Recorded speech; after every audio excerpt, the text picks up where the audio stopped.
we wanted to think that our parents knew it all and had the answers. And then when you become a parent, you'd be like, oh, my parents didn't really know shit. They was trying to figure it out just like I am right now. And you just try to do your best to be there and be present. Let's embark on the Ark Republic to hear current news that's published. More than gossip and chatter, covering current affairs that matter. We talk issues with professional views, all keeping you in queue. We wanted a higher vibe for these days and times, to free the voices and minds, reporting the sign of the times, so all can build, let's shine, yeah. You a papa, you a girl dad. I'm a girl dad. My daddy's a girl dad. 5 girls, 1 boy. Ooh. Yes, indeed. I need to talk to him. I need to go have a drink. Oh yeah, with him and get some pointers, get some girl dad pointers, man. Because Lord, I feel there's very, very much similarities between my girls and y'all. Oh yes. Oh yes. You know, I love my father. I did a presentation on trap music, and most of the people in the talk were brothers. And one guy said something like, these were all college students. And he said, well, all I've been presented in terms of manhood is how to make like money in the hustle, or just not being present. Like, how do I build myself, from that? Right. Yeah. So I think this is a very relevant, because we often talk about the ills and the problems and stuff like that, but let's talk about the experiences of being a father during this time. And just like, what be going on? I don't know. I have to ask my dad, what went on in your head when I did such and such, because I did a whole bunch of that. Well, it's a very, very interesting journey. Because of course, we wanted to think that our parents knew it all and had the answers. And then when you become a parent, you'd be like, oh, my parents didn't really know shit. They was trying to figure it out just like I am right now. And you just try to do your best to be there and be present. But for me and my wife, a lot of it is we want to try to, one, change some of those generational things that we had kind of just had handed down to us in regards to how we behave with children. And because a lot of times, Black families can be dismissive to kids, like they're just kids, and don't really treat them like little human beings. And they really are little human beings. Like, they have a capacity and know more than we give them credit for a lot of times. And we know that from remembering things from ourselves. Like, if our teacher lied on us, and we really truly know our teacher lied on us as kids, and parents was just like, that's the adult, you're wrong. And you like felt crushed, like, mom and daddy, like, they're lying. Like, you know what I'm saying? Oh yes, I know what I'm You know what I'm saying? Like, they are lying. They an adult, but they're wrong. Like, because that was the thing I got in trouble most for, was my mom finally explained it to me, though, because like a teacher would say something and I would go ham, like, you're wrong, you're lying. I did not say that. That's not how it happened. And then my mom was like, if that's what happened, you come talk to me first and you let me talk to the adult. Like, you don't try to handle the adult. That was a problem. Mm-hmm. But she was like, the problem is not that you weren't wrong. The problem is that you've been trying to handle it yourself. So I was like, okay, I get it. But because my mom treated me with that kind of emotional intelligence, I'm trying to do the same thing for my girls. And also the thing we really want to do is, we don't want to stifle their brightness, right? Because there's a lot of times you're like, I want a strong-minded child. I want a strong girl, But then you say, but then it's like, but except for us. Like, you want a strong-minded, inquisitive child, but not when it comes to the parents. So it's like, but how? Because we the biggest influence on them. Mm-hmm. So I can't say, I don't want to hit them with I'm the parent because I told you so stuff. I don't want to hit them with that. I want to have conversations with them. I want to explain things to them. I want them to understand. And that little one, she's so whip smart and understands so much that I'm like, I have to really be careful and because she's like, yo, when it's a contradiction, she does not compute. You know what I'm saying? Like, and she remembers everything you said. So she like, but you said A, B, C, and D. And it's, I have to be like, you know what? You're right. I apologize. I did say that. And now I changed what I said, and that wasn't right. Mm-hmm. Whereas when we was older, it's like, so what? I'm the adult. Mm-hmm. Shut up. You know what I mean? And like, so it's trying to change those things and trying to hold that balance, because again, I do want I know the world is going to beat my little Black girls up. So I don't want them getting beat up by us. You know what I'm saying? And I want to try to equip them with as much strength and tools to be able to deal with possible, to be able to have those conversations, to be able to strike back when somebody's being wrong, and to have the confidence to stand up for yourself. Because I feel like that's the biggest thing that's taken away from our Black girls so many times, is the confidence to stand up for themselves. What headspace do you go to when you have these conversations with yourself, knowing that this world can be very vicious to Black girls and Black women? I think about all the obstacles I've seen my mom overcome, all the things I've seen, watch my mom accomplish in the face of people saying there's no way you could do it. Like, she went back to school, I think, at 30, 35 or something like that, to get her degree to become a teacher, because she had been a teacher's aide for so long. And so many people like, it's too late and you shouldn't do it. You just stay a teacher's aide. And watching her go from that to people offering her assistant principal jobs and principal jobs, and she's like, I don't even want that. I want to stay in the classroom. It amazed me the capacity what she could do when she had a dad who was an entrepreneur, and he came here from Mississippi, 8th grade education, and owned his own business and was able to supply our whole family with jobs. You know what I mean? So I kind of come from a line of, hustlers, thinkers, and people who are go-getters. So my brain always goes back to that. Like, how did my mom and my dad equip me with those tools to be able to deal? And how can I equip my girls in this new world, with those tools? Because we have to evolve those tools now because of the way this new world is. So it's like me just trying to figure out how to evolve those tools, but make sure I give them what they need to be able to go out in the world. And like, I do daily affirmations with the girls, like before they get out of my car to go to school. I'm beautiful, I'm healthy, I'm like, because that's important. And I seen the result of that, because a little, boy tried to, one of the little girls tried to call my daughter ugly. She was like, no, I'm beautiful, I'm fearless, I'm smart. And so it came into play immediately. Like, it's, you know what I mean? Like, so it's like, oh, that's right. It's ingrained, and it worked. And so it's the things you think are the things that don't matter. They matter so much in the long run, because I do remember those moments where my dad taught me certain things, where my mom gave me certain things, and I always hold on to those. So I'm just always trying to create the moments for things that they can always hold on to. What are some things that you had to curtail and shift when you became a father of not one, but two girls? Ooh, a lot of conversations with my wife about protection, because there's things just as a man that I didn't understand, or things as a man I just didn't think about because I don't have to think about them. So I had to have specific conversations with her about how women look at the world and how women see things, so I could be aware of those things in regards to dealing. Or like my mom had boys, so if we got in trouble, a lot of times you got that ass whooped, you sat down, you got your Nintendo taken away, and you know what I'm saying.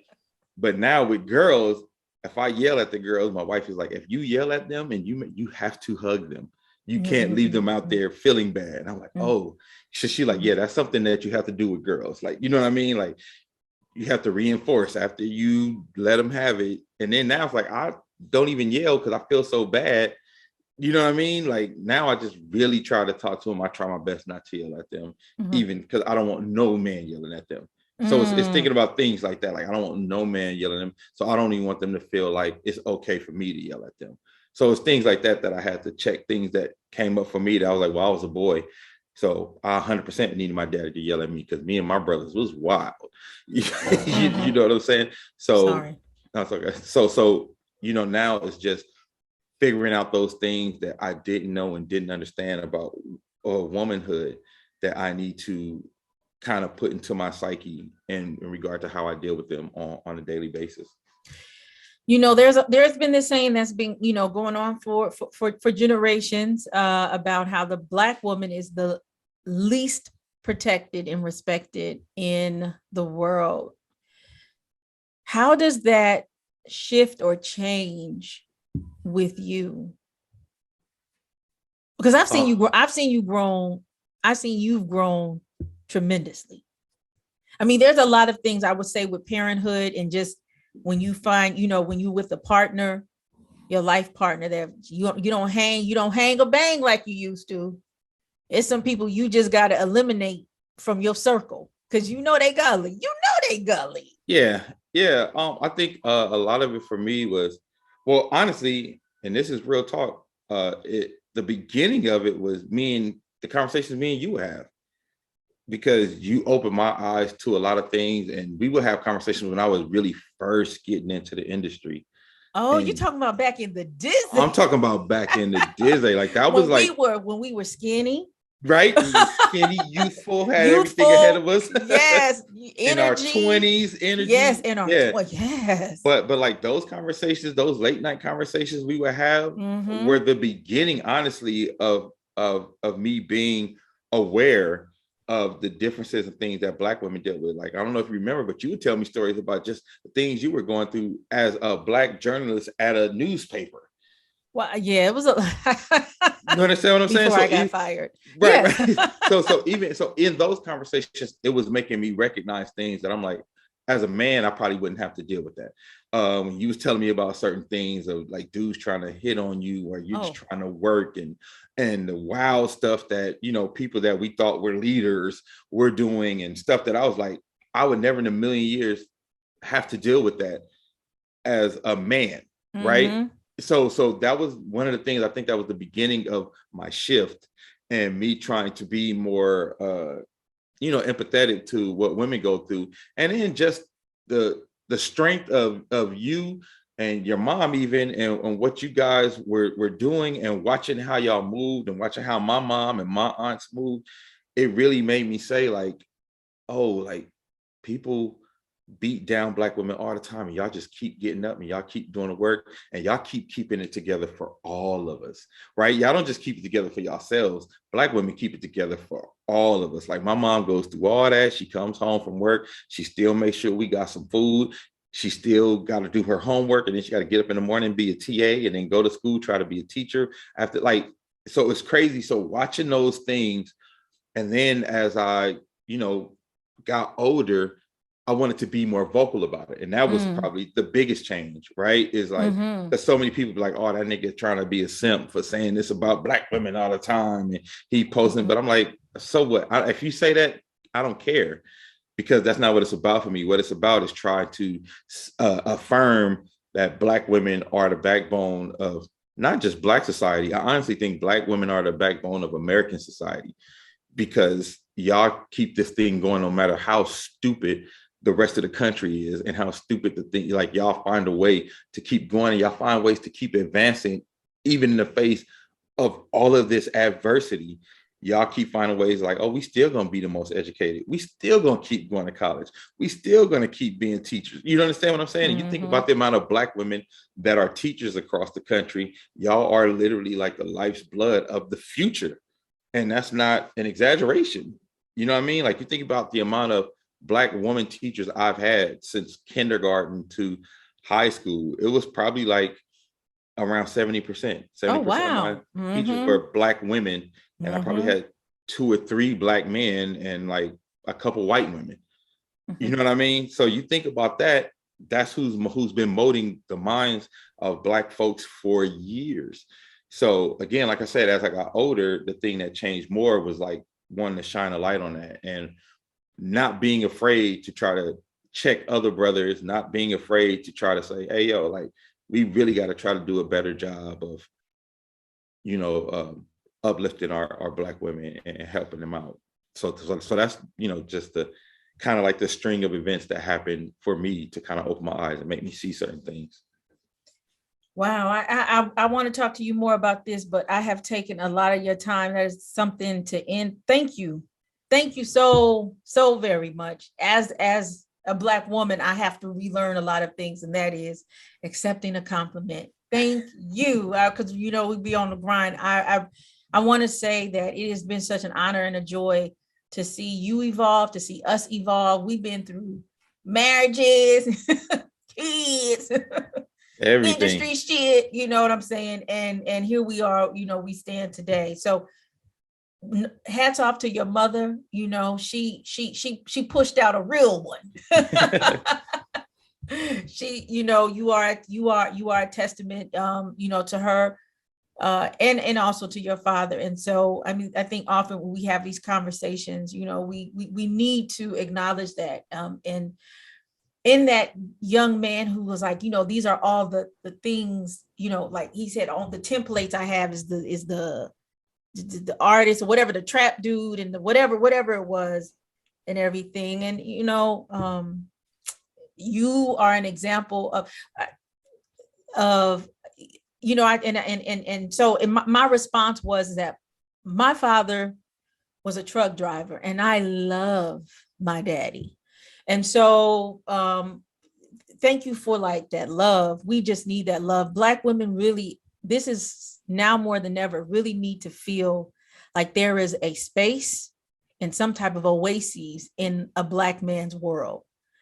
Because we taking hits. I mean, I posted something and I don't know what, but you don't know who this is on the other side of the thing, Right. Talking about females and all this other, get out of here. There's some hurt dudes out here. I will say that because because sometimes I post something that I wouldn't in 100 years think would elicit certain types of reactions. I'd be like, damn, how we get here? You know what I'm saying? Like, how we get here on this post? Like, I didn't even think this would bring this kind of negative reaction but yeah, it's some real hurt dudes out here, which of course, I pray they get their healing as well. Or stay away, Yeah. Either way. But also, like I said, as for me, just, and I was lucky. I was blessed. I was blessed to have the mom and dad, the grandmother and grandfather that I had. Oh, wow. What I'm saying? I was really blessed on that end as far as like how he's talking about my man said the templates he had. But I had some amazing templates, and my dad, my grandfather, my uncles, you know what I'm saying? And it's funny because, I have like 3 gay uncles. Wow, really? On 3, like on my dad's side. Your dad's brothers. Yeah. Okay. Yeah. Wow. So out and proud. Yeah. Oh, like one of my uncles was like like you say, out and proud, but like in the early 80s, before it was popular, before there was a LGBTQ community, you know what I mean? Like, right. Well, you know what? A lot of people be like, oh, the Black community is so homophobic and everything like that. I just really feel like there are on some things we get pathologized far more a lot, especially if everybody knew. I mean, you went to a church and it was a joke, but it was a joke of truth. Everybody knew the director was, you know what I'm saying? If you had a good choir, you probably had a gay choir director. Yeah, I mean, you know what I'm saying? If your choir was hitting in the 80s. Right. I mean, like gender and gender roles have always been blurred in terms of our experiences, let's say from slavery, even before then, right? Because I mean, if you're basing your gender identity on a Euro, Anglo, whatever, it's gonna be different, right? Yeah. But like my grandmother, my father's mother was 6'3", 280 pounds. My dad used to say, my daddy come home with a short check, she just go, bah, where that money? So like, like femininity or the womanly or the woman body has always been, it's different. And even, masculine, like my father, I love my mom was, she was the mother to everybody. Mama Shivers. Everybody knows Mama Shivers. My mother was a high school teacher at one high school for, oh my gosh, from like the early 80s to like 2012. So however long it is, like 30 years or whatever that is. But my father, Lord, my father can cook. Oh, my father can cook. My father can burn, right? Because he learned from his mother. So even like these identities and gender roles they've always been very blurred. So that's really interesting. You know what I'm saying? So your 3 uncles will come tear shit up at the barbecue. What? Tear shit up at the barbecue at the church? Because one of them was an amazing choir director, and I'm not joking. Like my dad would be like, yo, Greg could direct a damn choir. Like, you know what I'm saying? Like, you know what I'm saying? But because of that, I think I have a different view and relationship of, the LGBT community, because even growing up with him as a gay man, I never felt like he was less of a man, because I've seen him be a fucking man. You know what I mean? In regards to like somebody say, yeah, what? Say some wild shit to uncle. And see if he ain't got them hands for you. You understand what I'm saying? Okay. So I think even because of that, and I do agree with you that I think we are pathologized a lot of times for something there's a lot of narrative that's put on Black folks that, you know, don't belong on us. Like, I think, and that's not to say that no Black folks aren't homophobic, but I think it's put on us in a way that it shouldn't be, just like the whole Black fathers aren't around thing that we kind of talked about. Like, so there's things that are put on us that when you really dive into it, it's not the case. Right, you know what I mean? That's not the case. Thank you so much for tuning in to Arc Republic. If you like what you see and you like what you hear, you can actually keep this mothership going. How? You can make a tax-deductible donation in several ways. One, Cash App us at Arc Republic Media. And you can also go on our website, arcrepublic.com/donate. As well, you can also donate to our fiscal sponsor and our sister organization at Black Farmers Index, that is Cash App, or also go onto their website, blackfarmersindex.com. We are two Black women-owned media organizations who share our profits so folk can thrive. And even like, cause like I've had these conversations about protection of Black women, right? Mm-hmm. Like, I remember for a long time there was like these Facebook battles about how like Black men don't care about Black women. Mm-hmm. Like that was the blanket statement that was being made. Mm-hmm. So I would ask women like who said that, I would say, do the Black men in your life care about you? And they were like, yeah, like, oh, my dad, my brothers, my man, they all look out for me. I'm like, so who are these Black men that don't care? They, well, as a whole. That was the conversation all the time. But like all the Black men around me care, but so I'm like, oh, so it is. It's like, of course, I'm not saying, like, we know that Black women have dealt with some crazy stuff, but like, as a whole, they feel like Black men just don't care about them. But then when you speak to most of them one-on-one for their anecdotal evidence of their life, like, why do you feel like this? It's more or less of a thing that they've been told, not what their experience was. Their experience, you know, and the experience of the Black men who didn't care about them was Black men they didn't know. Oh, well, this dude at the subway called me a bitch, or he said, you know, da.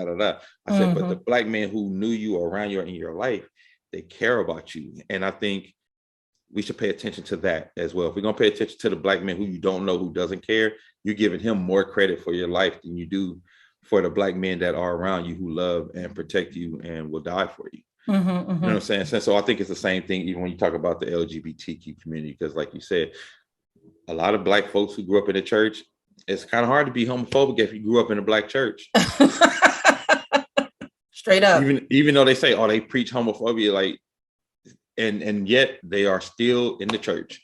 So that tells you something. You understand what I'm saying? So just something to think about. Right. And I would say some of the strongest, I would say, advocates, you know, I mean, of the LGBTQ community, and let's keep it a buck, is that part of the thing is that Black people weren't even included in those communities like that. Let's, you know, so still that is the evidence. When you had the Black Lives Matter protest in Los Angeles turned to all lives matter or all Black lives. They try to say all Black lives matter, but they put it in a pride flag, right? So they said all Black lives matter, but then I talked to a few of my friends who are actually Black gay activists. They're like, we went in them conversations, and they like the dudes who started that were white dudes. You know what I mean? He like, and they not even advocates for Black issues on any front. Exactly. You know what I mean? So that was very interesting. I learned a lot from those conversations as well. Right. And even when we're talking about the HIV/AIDS and the resources and who got the resources, it wasn't the Black community who disproportionately, you know, was suffering. So, I mean, you mentioned something, but I don't know if we said it, but there was a study done. It was actually done by the CDC. I looked and saw it was dated 2013. The release of the study. I don't know when it was conducted, but it said that even though Black fathers disproportionately don't share the same household or are not living in the household with their children, they are far more the most active and involved in the lives of their children. Yes. Active like day to day, right? Like, so, because a lot of those studies before were based on just born out of wedlock, who's married and who's not. But then when they really started diving into it, they found that Black fathers were there actually doing the homework with the kids. Black fathers are picking their kids up from school, even if you don't live in a home. A lot of Black fathers are picking the kids up, walking them home from school, picking the kids up, taking them home from school, or taking them out until they take up to their mom. They found out they were more active in regards to sports and coming to their games, more active when it comes to their extracurricular activities. They said even a Black father who doesn't live in the house was more active than a lot of white fathers who live in the house who don't even engage with their children. Yeah, that is so important, because if we want to talk about culturally, if we talk about, because people now, the whole tip is people like, we were something before slavery. Yes, I 1,000,000% acknowledge it. And culturally, the institution, the culturally, marriage looks a lot different if you study like cultures. So if we're talking about, if you look at the institution, or you look at marriage or partnership through an Anglo-Eurocentric lens, which is a business arrangement, which is only really done to strengthen families for money and power, right? It's going to look different when you're coming out of a system where your shit gets completely disrupted, you know what I mean? And you're trying to create something based out of love, right? Yeah. And so, what does that look like? But even prior to that, even prior to slavery, having a child or marriage or whatever it was called, these kinships, these kin ties, these familial ties came out a lot different. There were matriarchies, there were patriarchies, there were polyandrous marriages, there were polygamous marriages, there were all these different forms of, and having a kid did not define marriage or matehood. You know what I'm saying? That was another thing. Like, so which is part of this capitalistic Anglo-Saxon reality of what it was to be in this partnership. So this goes back to what I said. Anything out of context looks vulgar and profane. But when we understand that we have so many different iterations of what it is to have children, to have a partnership, be it temporary or long-term, to have extended families, whatever that looks like, to have varied gender roles, I would say it is so important now that we really, really emphasize how, what's the word I want to say, how we must define what this is, because I see us going back to this understand, this European understanding of like Handmaid's Tale.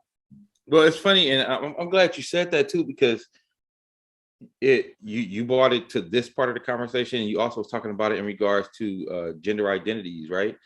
And I think the biggest thing, my takeaway from what you're saying is a lot of it is we need to change our lens back to what it used to be, the Black lens of how we looked at these things, right? Because like you said, a lot of us are falling into this Anglo-Saxon view of marriage.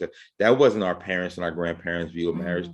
And just like how you was talking about your dad's, my granddad's mom was like that. Medill was like that. Medill was I think she was 6'1".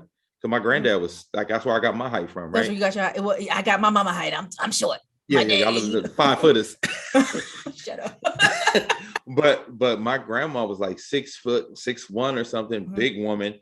And my great grandfather was probably like 5'8", little man. And but again, that the way we view, and because like how it's funny because they talk about breadwinners and all of this, like a lot of times, no matter who made the money, the Black woman ran the household in regards to give me the check, I'm paying all the bills, I'm making sure. And the man didn't care because he didn't want to be bothered, and he don't know how to do the math for all the stuff that my mom could make stretch from my dad's little check to pay a mortgage, feed 3 boys, get us clothes, get us an extracurricular act. I still to this day don't understand how she did it. My dad don't either. You understand what I'm saying? Like he, you know what I'm saying? Like, so I think we need to get back to that and stop falling to the white gaze. That's an excellent what Black families should look like and how Black families should operate. And in that, how do we I don't know if the term is hold each other accountable, but we really need to we're scattered now, but this code of conduct, and how what that looks like, not only in the family, but in the community. Because I would say part of the Black women, I'm going to go back to Black women who say that I don't feel safe or Black men is in the public sphere. What you were talking about, I should not only feel safe in my house and with, those who are close in my proximity. You should be able right? to feel Like, safe outside of that. yes, 100%. as a Black girl in South Central Los Angeles, going outside was a risk. And I knew that at a very early age. Right. From all of the, the guys rolling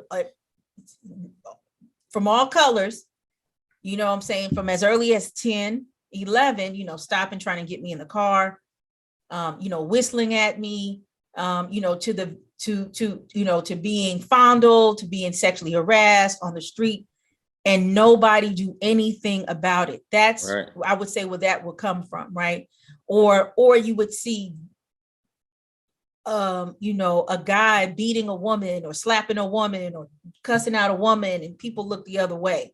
So I think this is what, what I'm saying, what we're talking about, and but how that also transpires in our music, in our culture and stuff like that. We could talk about that. Yeah. We have been talking and talking. Thank you so much. I needed this reprieve.